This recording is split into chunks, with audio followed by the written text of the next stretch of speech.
Bienvenue sur notre chaîne d'information Sahel Info.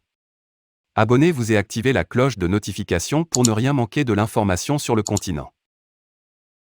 Une centaine de personnes ont participé samedi à Bangui, la capitale de Centrafrique, à une manifestation en soutien à la Russie dans son opération spéciale en Ukraine.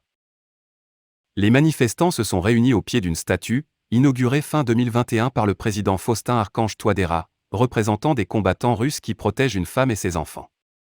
Nombre d'entre eux ont agité des drapeaux russes et centrafricains en plein cœur de la capitale, près de l'université. Les manifestants ont brandi des pancartes proclamant notamment « La Russie sauve le Donbass » ou bien encore « Russie et Centrafrique contre le nazisme » et « C'est la faute de l'OTAN ». Nous sommes là pour apporter notre soutien indéfectible à la Russie dans cette guerre.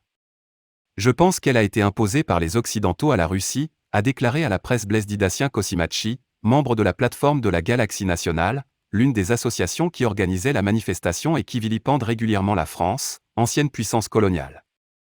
L'OTAN voulait installer sa base militaire en Ukraine pour attaquer la Russie, a-t-il poursuivi.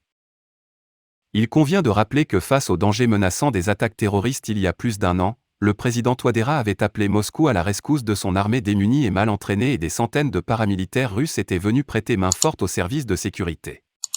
En quelques mois, ils avaient repoussé les groupes armés qui occupaient alors 2/3 du pays et récupéré la grande majorité du territoire.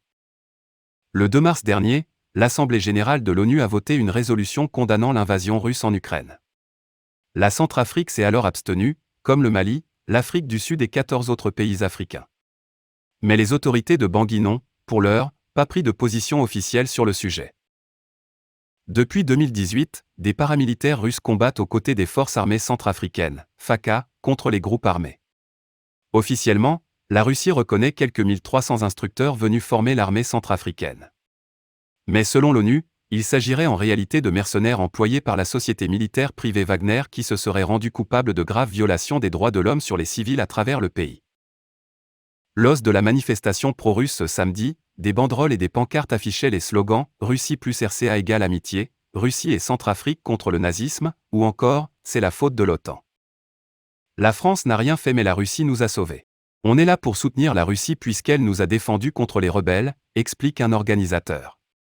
La France n'a rien fait mais la Russie nous a sauvés, renchérit un jeune homme.